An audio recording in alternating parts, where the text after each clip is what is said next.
Hello दोस्तों, क्या हाल है। तारीख आज 26 अक्टूबर, दिन गुरुवार, हिंदी तिथि द्वादशी। और आइए बात करते हैं आज के मुख्य समाचार में देश भर की तमाम बड़ी खबरों पर नजर डालते हैं। देखिए दोस्तों, एक तो आज गुरुवार और द्वादशी का बड़ा ही शुभ संयोग है। 26 अक्टूबर को भगवान विष्णु की तिथि है। इस दिन तीर्थ स्नान दान पूजा करने से महायज्ञ जितना पुण्य मिलता है। चलिए आगे बढ़ते हैं खबरों में। देखिए, भारत कनाडा विवाद के बाद अब सरकार ने बड़ा फैसला लिया है। भारत ने कनाडाई नागरिकों के लिए फिर से वीजा सर्विस को शुरू कर दिया। हालांकि अभी तक इसमें सिर्फ 4 कैटेगरीज में वीजा अप्लाई करने की अनुमति मिली है। और वो 4 कैटेगरी कौन कौन सी आप देख सकते हैं। एंट्री वीजा, बिजनेस, मेडिकल और कॉन्फ्रेंस वीजा। इस संबंध में सरकार की तरफ से प्रेस रिलीज भी जारी किया गया। चलिए इजराइल गाजा के कुछ हालात देखते हैं। देखिए, गाजा में अब तक 6546 लोगों की जान जा चुकी है। और हमास ने कहा कि 7000 घायल लोगों की भी जान खतरे में है। और इसी बीच तुर्की ने भी हमास का समर्थन किया। इजराइल हमास युद्ध के बीच तुर्की के राष्ट्रपति एर्दोगन का यह बयान सामने आ रहा। उन्होंने कहा कि हमास आतंकी नहीं बल्कि मुजाहिदीन है। और दोस्तों, आपको पता होगा भारत भी गाजा के लिए मदद भेज रहा है ना। तो इसी बीच इजराइल ने कहा कि हमास को आतंकवादी संगठन के रूप में प्रतिबंधित करे भारत। इजराइल ने अपने भारत के समर्थन के लिए आभार तो जताया, लेकिन इजराइल ने भारत से ये भी गुहार लगाई। और दोस्तों, इजरायली लोगों का देश प्रेम देखिए जरा आप। यहाँ के लोग बाग अपने देश की रक्षा के लिए नौकरी छोड़ सैनिक बन रहे हैं। इजराइल से जो ग्राउंड रिपोर्ट सामने आ रही है, हर तरफ आपको सेना की वर्दी पहने और कंधे पर बंदूक लगाए लोग मिल जाएंगे। यहाँ के लोगों का कहना है कि मातृभूमि और देशवासियों की सुरक्षा ही इनके लिए सब कुछ है। वाकई में ऐसे संकट की घड़ी में तो देश का साथ हर एक नागरिक को देना चाहिए, राइट। और कयास तो ये भी लगाए जा रहे हैं कि क्या आप खुद हथियार उठाएंगे इजरायली नागरिक, क्योंकि रिपोर्ट देखिए जरा, पिछले 18 दिन में 1 लाख से भी ज्यादा लोगों ने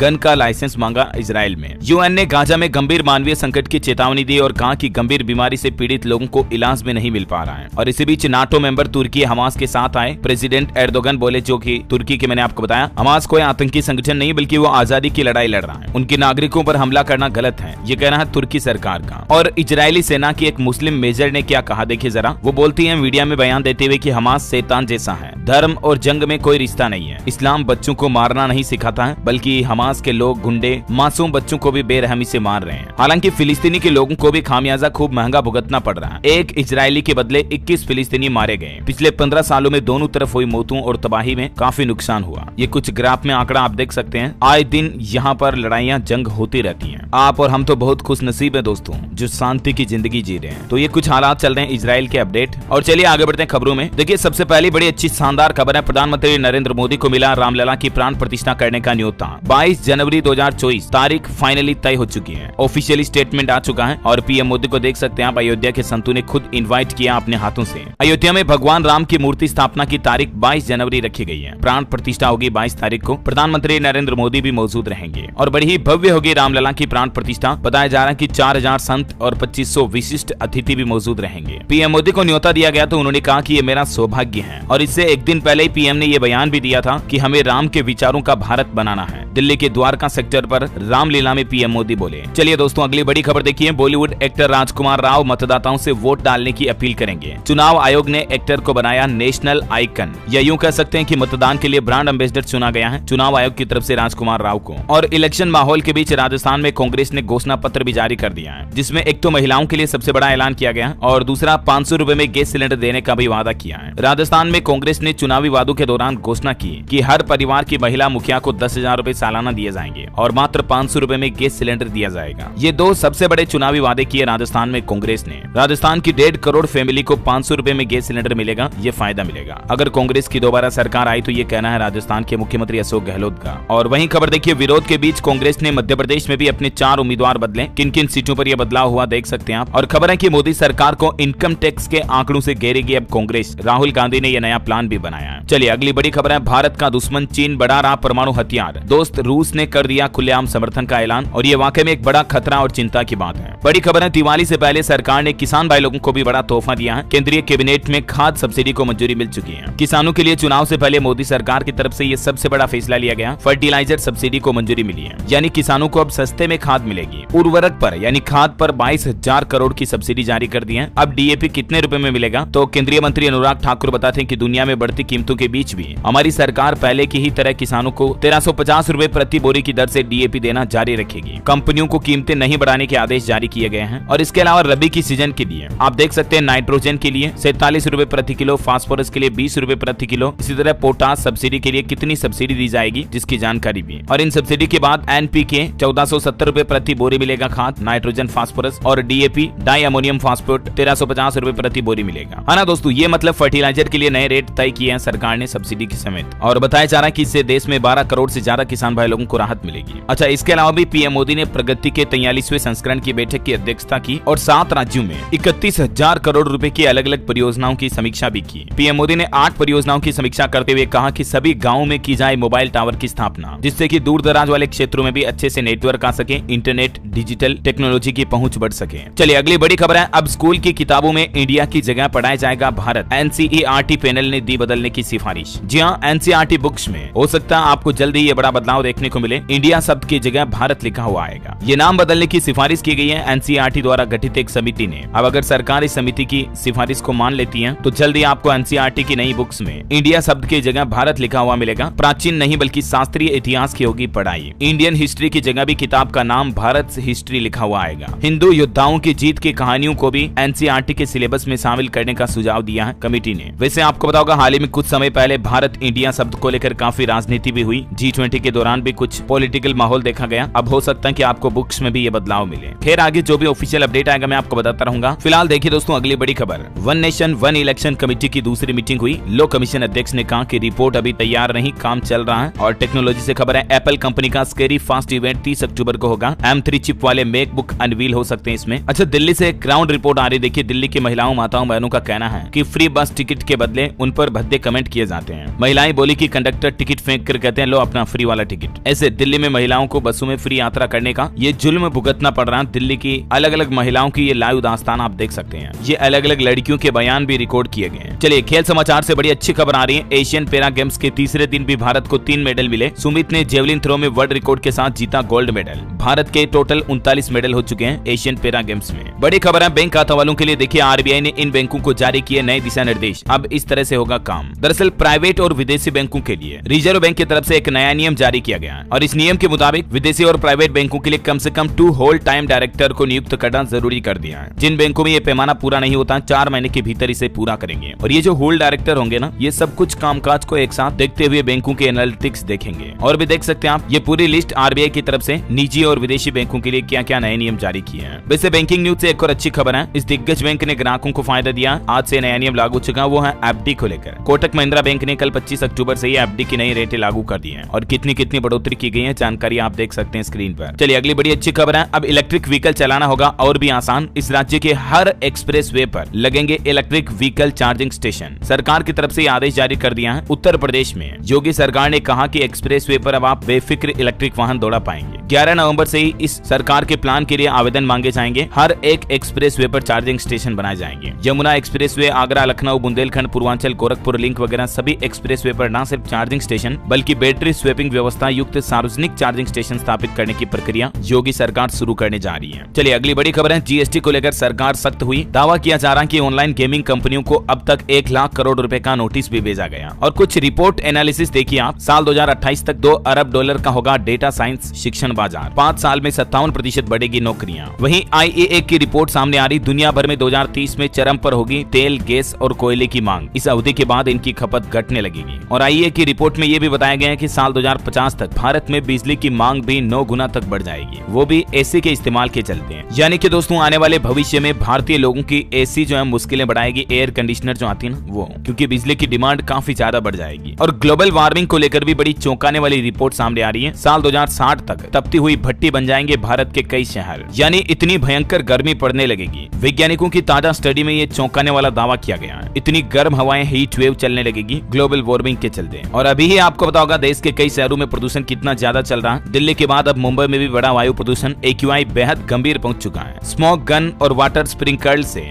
धूल मिट्टी कम करने की कोशिश की जा रही है। इधर मुंबई में बीएमसी ने खुले में कचरा जलाने पर भी प्रतिबंध लगा दिया बढ़ते प्रदूषण के बाद, और एक नया नियम ये भी लागू कर दिया है निर्माण वाहनों पर, यानी कि बिल्डरों को निर्माण सामग्री के लिए जो परिवहन के लिए वाहन इस्तेमाल किए जाते हैं उन सभी पर ट्रैकिंग सिस्टम लगाना अनिवार्य होगा। जैसे सीमेंट, रेत, गिट्टी इनकी सप्लाई करने वाले वाहनों पर ये नियम लागू होगा। ये कुछ नए नियम मुंबई में लागू किए गए हैं वायु प्रदूषण बढ़ने के बाद। और राजधानी दिल्ली में भी एक बड़ी चौंकाने वाली रिपोर्ट सामने आ रही है कि प्रदूषण के कारण अस्थमा के मरीजों की बढ़ सकती है परेशानी। आप भी अपनी सेहत का ख्याल रखें। वैज्ञानिकों और डॉक्टरों ने चेतावनी जारी की है, अस्थमा मरीजों के फेफड़ों पर प्रदूषण का अटैक देखने को मिलेगा और इसके चलते एलर्जी बढ़ रही है अस्थमा मरीजों में। एलर्जी के अलावा सांस की नली में इन्फेक्शन, खांसी जैसे हेल्थ इश्यूज भी हो रहे हैं। तो हो सके जितना प्रदूषण से बचाव करें खुद का। घर से बाहर निकलते समय मास्क का इस्तेमाल करें। दिल्ली में जहां प्रदूषण का कहर जारी है, दिल्ली सरकार की स्टडी पर भी रोक लगा दी गई है और बताया जा रहा है कि जान ले लेगा दिल्ली एनसीआर का प्रदूषण, तो क्योंकि हर साल जहरीली हवा से 70 लाख लोगों की मौतें होती हैं। ये WHO का ऑफिशियल आंकड़ा है। हर साल प्रदूषण इतने लाखों लोगों की जान ले लेता है। आज से राजधानी में रेड लाइट ऑन गाड़ी ऑफ अभियान भी शुरू होने जा रहा है, यानी कि जहां कहीं भी अब रेड लाइट पर अगर आपकी बाइक, मोटरसाइकिल, कार रुकती है तो आपको गाड़ी को ऑफ यानी कि बंद करना जरूरी होगा, वरना उल्टा जुर्माना लगाया जाएगा, आपका चालान भी कट सकता है। पोल्यूशन को कंट्रोल करने के लिए दिल्ली सरकार ने ये प्लान बनाया है। और दोस्तों अभी तो अपन कुछ और महत्वपूर्ण और काम की खबरें देखेंगे, सरकार के कुछ नए नियम, बड़े फैसले भी जानेंगे, लेकिन वीडियो में आगे बढ़ने से पहले आज के मौसम समाचार पर नजर डाल लेते हैं। और एक छोटी सी रिक्वेस्ट आपसे ये कि अगर आपने DLS न्यूज चैनल को अभी तक भी सब्सक्राइब नहीं कर रखा ना, तो फटाफट से सब्सक्राइब करके बेल आइकन दबा दो और दिल से प्यार भरा एक छोटा सा लाइक भी कर देना। आप लाइक करने में बहुत कंजूसी करते हो यार, कर दो। एक लाइक ही तो मांग रहा हूँ, कौन सी मैं आपसे आपकी धन संपत्ति प्रॉपर्टी मांग रहा हूँ। चलिए दोस्तों बिना टाइम वेस्ट किए सीधे आगे बढ़ते हैं खबरों में। देखिए बड़ी खबर, चक्रवाती तूफान हामून का खतरा और बढ़ने लगा है। पश्चिम बंगाल से तमिलनाडु तक भारी बारिश का अलर्ट। दिल्ली, उत्तर प्रदेश समेत कुछ और राज्यों में भी बादल छा सकते हैं। हिमाचल में सुबह शाम कड़ाके की सर्दी पड़ रही है और इसके चलते शिमला से ज्यादा मैदानी इलाकों में ठंड पड़ रही है। हरियाणा में 3 दिन बाद बदलेगा मौसम। 28-29 को बादल छाए रहेंगे, तापमान बढ़ेगा। नवंबर के पहले सप्ताह में शुरू होगी ठंड। स्काईमेट वेदर की रिपोर्ट के मुताबिक संपूर्ण भारत का अगले 24 घंटों के दौरान मौसम पूर्वानुमान क्या कहता है, ये संभावित गतिविधियां आप देख सकते हैं स्क्रीन पर। अच्छा, सराफा बाजार पर नजर डाले दोस्तों तो देखिए आज के सोना चांदी के भाव, थोड़ी कीमतों में गिरावट आई है। सोना 60,606 रुपए प्रति 10 ग्राम पर चल रहा है। 24 कैरेट सोने का रेट है ये। और चांदी में 564 रुपए की गिरावट देखने को मिली। अभी चांदी का रेट 71,530 रुपए प्रति किलोग्राम चल रहा है। ओके चलिए आगे बढ़ते खबरों में फटाफट से। देखिए केंद्रीय कर्मचारियों के LTC पर बड़ी खबर आई है। अब ऐसे खरीदनी होगी एयर टिकट, अगर हुई ये चूक तो नहीं होगा भुगतान। LTC यानी लीव ट्रेवल कंसेशन, जो मतलब केंद्र सरकार के ऐसे कर्मचारी जिन्हें हवाई टिकट पर भत्ता वगैरह मिलता है ना, तो उनके लिए गाइडलाइंस जारी की गई। ये नए नियम आप देख सकते हैं। अब इस तरह से टिकट खरीदेंगे ना तो ही उन्हें टिकट के पैसे सरकार की तरफ से मिलेंगे, ऐसा। चलिए खबर है दोस्तों, आज प्रधानमंत्री नरेंद्र मोदी महाराष्ट्र और गोवा राज्यों का दौरा करेंगे। शिरडी में पूजा के बाद राष्ट्रीय खेलों का उद्घाटन भी करेंगे। जी हाँ, PM मोदी आज शिरडी साईं बाबा का दौरा भी करेंगे और इसके साथ ही महाराष्ट्र को 7,500 करोड़ रुपए का तोहफा देंगे। नमो शेतकरी योजना की पहली किस्त भी जारी करेंगे यहाँ, और साथ ही नए दर्शन कतार परिसर का उद्घाटन भी करेंगे आज 26 अक्टूबर को, ये महाराष्ट्र गोवा दौरे के दौरान। फिर कल 27 तारीख को मध्य प्रदेश चित्रकूट का दौरा करेंगे, प्रशासन तैयारियों में जुटा। और फिर आने वाली 30 अक्टूबर को मिजोरम राज्य का भी दौरा करेंगे PM मोदी। चुनाव से पहले कांग्रेस के वरिष्ठ नेता भी मिजोरम जाएंगे। तो ये कुछ प्लान है प्रधानमंत्री की अगली यात्राओं का। चलिए दोस्तों अगली बड़ी खबर देखिए, आर्टिफिशियल इंटेलिजेंस यानी कि AI के गॉडफादर कहे जाने वाले ने चेतावनी जारी की है। इससे पहले कि बहुत देर हो जाए, टेक्नोलॉजी को कंट्रोल करना होगा। उनका यह कहना कि आर्टिफिशियल इंटेलिजेंस इंसानों के लिए बहुत ही खतरनाक साबित हो सकता है। इस पर करीब 2 दर्जन एक्सपर्ट और AI साइंटिस्ट रिसर्चर्स ने चेतावनी जारी करते हुए कहा कि समय से पहले AI को नहीं रोका गया तो ये भारी तबाही मचा सकता है। आजकल आपको पता होगा हाल ही में ChatGPT और बहुत से AI सिस्टम आए जो इंसानों के मुकाबले बेहतर तरीके से काम कर रहे हैं, और इसी रफ्तार से अगर AI का विकास होता रहा तो भविष्य में काफी खतरा पैदा हो सकता है, न सिर्फ नौकरियों को लेकर बल्कि इंसानी सभ्यता को लेकर भी। सामाजिक स्तर पर भी कई जोखिम पैदा हो सकते हैं। अच्छा अगली खबर है, कैबिनेट ने भारत जापान सेमीकंडक्टर समझौते को मंजूरी दी और इससे मजबूत होगा सहयोग। इसका उद्देश्य है उद्योगों और डिजिटल प्रौद्योगिकियों को बढ़ावा देने के लिए सेमीकंडक्टर के महत्व की पहचान करना। दोनों देशों के बीच सहयोग को मजबूत किया जाएगा। चलिए खबर है दोस्तों, बीयंग स्टार्टअप ने भुवन भाम को बनाया अपना ब्रांड एम्बेसडर। बीबी के वाइन्स यूट्यूब चैनल वाले भुवन भाम को कौन नहीं जानता आज भारत में, बल्कि विदेशों में भी भुवन भाम की बहुत अच्छी फैन फॉलोइंग है। तो इनको बीयंग कंपनी ने अपने ब्रांड एम्बेसडर नियुक्त किया। ये एक फैशन ब्रांड है। और वही खबर देखिए, जोमेटो लाया महिला डिलीवरी पार्टनर्स के लिए मेटरनिटी इंश्योरेंस प्लान भी, यानी कि ऐसी महिलाएं जो जोमेटो डिलीवरी का काम करती हैं। कंपनी का कहना है कि इस इंश्योरेंस प्लान में प्रेगनेंसी गर्भावस्था से संबंधित खर्चों को भी कवर किया जाएगा। ज्यादा जानकारी आप इस प्लान के बारे में जोमेटो पोर्टल पर चेक कर लीजिएगा। इसमें किस किस तरह की महिलाओं को कितना फायदा मिलेगा, डिटेल्स आप देख सकते हैं। चलिए बड़ी खबर है दिल्ली सरकार ने दिवाली का गिफ्ट दिया, 5000 सफाई कर्मियों को नियमित यानी कि रेगुलर किया जाएगा। दिल्ली के मुख्यमंत्री अरविंद केजरीवाल सरकार की तरफ से इस संबंध में यह आदेश भी जारी हो चुका है। वहीं हिमाचल सरकार की नई पहल, 260 मेधावियों के बैंक खातों में 5-5 हजार रूपए डालेगी सुक्खू सरकार। अच्छा, वहीं खबर है पीएम श्री योजना शुरू करने वाला हरियाणा देश का पहला राज्य बन चुका है। इस योजना के तहत राज्य में 124 स्कूलों को अपग्रेड किया गया है। हरियाणा के मुख्यमंत्री मनोहर लाल खट्टर और केंद्रीय शिक्षा मंत्री धर्मेंद्र प्रधान ने मिलकर इस योजना का शुभारंभ किया और इसके बाद पीएम श्री योजना वाला देश का पहला स्टेट बन चुका हरियाणा। चलिए खबर है जल्द ही 5G तकनीक के इस्तेमाल पर राष्ट्रीय हैकाथॉन का आयोजन होगा, जिसमें सशक्त होंगी पुलिस और प्रवर्तन एजेंसियां भी। बड़ी खबर देखिए, जम्मू कश्मीर में रहने वाली पाकिस्तान दुल्हनों पर गिरेगी गाज, सरकार की तरफ से एक नया फरमान जारी किया गया और इसके मुताबिक जम्मू कश्मीर सरकार ने गैर कानूनी रूप से रह रहे विदेशियों की पहचान के लिए एक पैनल का गठन किया है। ये पैनल कश्मीर घाटी में अवैध रूप से रह रहे विदेशियों पर नजर रखेगा और उनकी पहचान करेगा। इस पैनल के गठन के बाद कश्मीर के युवकों के साथ विवाहित पाकिस्तान की महिलाओं की चिंता भी बढ़ गई है, क्योंकि कई ऐसी पाकिस्तानी महिलाएं हैं जिनके पास नागरिकता नहीं है भारत की, वो जम्मू में रह रही है। चलिए खबर है मिलती रहेगी सस्ती दवाइयां, नहीं बिकेगी भारत की ये बड़ी दवा कंपनी। हाल ही में ऐसी खबरें आई थी कि सिप्ला कंपनी बिकने जा रही है, जो कि भारत की सबसे बड़ी जेनेरिक दवा बनाने वाली कंपनियों में से एक है, लेकिन बताया जा रहा है कि ये डील कैंसिल हो गई, रोक दिया गया। और खबर है दोस्तों, भारत दिखाएगा चीन को औकात, यूरोप में भी होगी हैरत और जापान खाएगा मात। बात कुछ यूं है कि भारत की रफ्तार सबसे तेज रहने वाली है आने वाले भविष्य में कुछ सालों में। जी हाँ, हालिया ताजा रिपोर्ट के मुताबिक साल 2030 तक भारत 7,300 अरब डॉलर की इकोनॉमी बन जाएगा और इंडियन इकोनॉमी ने 2023 वित्त वर्ष में भी निरंतर मजबूती दिखाई है। चलिए अगली खबर है, बासमती चावल पर सरकार का बड़ा फैसला, अब किसानों की इनकम बढ़ने वाली है। भारत विश्व का सबसे बड़ा बासमती चावल का निर्यातक यानी कि एक्सपोर्टर देश है। हर साल लगभग 40 लाख मीट्रिक टन चावल भारत एक्सपोर्ट करता है इन देशों में। ठीक है, अब खबर आ रही दोस्तों की सरकार बासमती चावल का फ्लोर प्राइस घटाकर $950 प्रति टन कर सकती है। इससे चावल निर्यातकों को काफी फायदा होगा। हालांकि वर्तमान में बासमती चावल का MEP यानी कि मिनिमम एक्सपोर्ट प्राइस $1200 प्रति टन है, लेकिन सरकार अब कीमतों में यूं कुछ बदलाव करने की योजना बना रही है ना। और अगला अपडेट देखिए आप, व्हाट्सएप पर अनजान लोगों से चैटिंग करना अब आसान होगा, क्योंकि कॉन्टेक्ट लिस्ट में नंबर ऐड करने की जरूरत अब नहीं रहेगी। जल्दी व्हाट्सएप में आपको इस तरह का नया अपडेट मिलेगा, मतलब फोन में पहले फोन नंबर सेव करने की जरूरत नहीं पड़ेगी, आप चाहे तो डायरेक्टली किसी को मैसेज कर पाएंगे। व्हाट्सएप विंडोज यूजर्स के लिए भी जल्दी ये नया फीचर ला रहा है। और खबर है दोस्तों, पहाड़ों पर बर्फबारी से गहराया बिजली संकट, 60% तक बिजली उत्पादन भी गिर चुका है। लोग बाग अंधेरे में जीने को मजबूर हो रहे हैं जम्मू कश्मीर वगैरह, और हिमाचल में भी देखिए आप दोस्तों 63% तक बिजली उत्पादन गिरा है। सर्दियों की वजह से ग्लेशियर जम गए, नदी नालों में घटने लगा पानी, तो इसीलिए बिजली का प्रोडक्शन नहीं हो पा रहा है। बड़ी खबर देखिए, हरियाणा सरकार की और पुलिस की नई पहल, साइबर ठगों पर पुलिस ने बड़ी कार्रवाई करते हुए 19,000 फर्जी सिम कार्ड को ब्लॉक किया और 20 ठगों को तो जेल भी भेजा गया। गूगल की एक नई स्कीम देखिए आप, 15,000 का लोन आपको इंस्टेंटली मिल जाएगा, 111 रुपए हर महीना आपको किस्त चुकानी है। गूगल ने से लोन करके एक नई पहल शुरू की है, इसके तहत छोटे कारोबारियों को चुटकियों में लोन मिल जाएगा। और खास बात यह दोस्तों की बहुत ही कम किस्त करके आप इस लोन को चुका सकते हैं। अब अगर आप ये लोन के लिए अप्लाई करना चाहते हैं तो ये कुछ सिंपल स्टेप्स दी हुई हैं, इनको फॉलो करके आप ये लोन इश्यू करवा सकते हैं। चलिए अगली खबर है, उत्तराखंड में जमरानी बांध परियोजना को मिली केंद्रीय कैबिनेट की आर्थिक मामलों की समिति की मंजूरी, यानी जमरानी बांध जल्द ही बनना शुरू हो जाएगा। मुख्यमंत्री ने प्रधानमंत्री नरेंद्र मोदी का आभार भी जताया इस योजना को मंजूरी मिलने के बाद। चलिए दोस्तों, स्पेस साइंस से खबर है, शनि के चंद्रमा टाइटन के लिए परमाणु संचालित लैंडर बनाने में जुटा नासा, 2027 में लॉन्च होगा लैंडर ड्रैगन फ्लाई। बड़ी खबर है, सेबी ने बाप ऑफ चार्ट को सिक्योरिटी मार्केट से किया बैन, 17 करोड़ रुपए का जुर्माना भी लगाया। चलिए अगली बड़ी खबर है, सरकार का बड़ा फैसला, रात में सड़कों पर घूमने वाले मवेशियों पर रेडियम बेल्ट बांधे जाएंगे उनके गले में, जिससे कि वो चमकने लगेंगे लाइट पड़ते ही, जिससे हादसों का शिकार होने से बचाव होगा। राजस्थान उदयपुर से ये नई पहल शुरू की जा रही है। खबर है, दिल्ली पंजाब वासियों को अब हमेशा के लिए मिलेगी पराली के धुएं से मुक्ति, मोदी सरकार की तरफ से ये मास्टर प्लान तैयार किया गया है। दरअसल केंद्र सरकार के प्रयासों से पराली खेतों से उठाकर उसका भंडारण करने और फिर उससे ईंधन बनाने की पुख्ता व्यवस्था की जा रही है, ताकि किसान भाई लोग पराली जलाएं नहीं बल्कि इसको बेच दें, क्योंकि सरकार बायोगैस प्लांट लगाएगी जिनमें पराली के जरिए बिजली और ईंधन का उत्पादन किया जाएगा। अच्छा खबर देखिए, चीन में देशभक्ति शिक्षा कानून पारित हुआ। इसका मकसद है चीन की शी जिनपिंग सरकार की पार्टी के प्रति वफादारी पैदा करना। 1 जनवरी 2024 से ये कानून लागू होगा। इसके तहत स्कूल कॉलेजों में देशभक्ति से जुड़ी प्रमुखता से बातें पढ़ाई जाएगी। और वहीं खबर है, कनाडाई कॉलेजों में 80% स्टूडेंट्स भारतीय रह रहे हैं, यानी कनाडा की एजुकेशन की फीस में 72% तक हमारे भारतीय छात्र छात्राओं का हिस्सा है। भारतीय छात्र नहीं पहुंचे तो खर्च भी नहीं निकाल पाएंगे कनाडाई कॉलेज। और देखिए उल्टा भारत कनाडा से विवाद ले रहा, पंगा ले रहा है। देख ली भारत की ताकत। खेल समाचार पर खबर है दोस्तों, वर्ल्ड कप में सबसे बड़ी जीत का रिकॉर्ड दर्ज हुआ। ऑस्ट्रेलिया ने नीदरलैंड को 309 रन से हराया। मैक्सवेल के नाम सबसे तेज शतक भी लगा। हिमाचल प्रदेश में पर्यटकों के लिए बड़ी खुशखबरी है, अब घूमना और भी सस्ता होगा। हिमाचल की सुक्खू सरकार ये नया नियम लेकर आ रही है और इसके तहत बाहरी राज्यों से आने वाले व्यावसायिक वाहनों पर टैक्स को कम किया जाएगा। हिमाचल के सीएम की बैठक में ये फैसला लिया लिया गया। चलिए खबर है उत्तर प्रदेश के गन्ना किसानों को बड़ी खुशखबरी, बकाया भुगतान के लिए सरकार ने लिया बड़ा फैसला, बिजली निगम देगा 1361 करोड़ रुपए। योगी सरकार की तरफ से ये फैसला लिया गया। अच्छा, हरियाणा सरकार के कुछ बड़े फैसले देखिए। हरियाणा में कबाड़ होंगी पेट्रोल डीजल की गाड़ियां, बढ़ते एयर पोल्यूशन को लेकर सरकार का आदेश, पुलिस ने जब्त किए थे 935 वाहन। 10 और 15 साल की उम्र पूरी कर चुके वाहनों पर अब धीरे धीरे शिकंजा कसा जाएगा। वहीं हरियाणा प्रॉपर्टी आईडी सर्वे पर सरकार का बड़ा एक्शन, घोटाले की शिकायत पर कंपनी को ब्लैकलिस्ट किया, टेंडर एग्रीमेंट के साथ पेमेंट भी रोक दिया। Haryana electricity regulatory commission chairman committee चुनेगी, 31 आवेदनों पर होगा फैसला।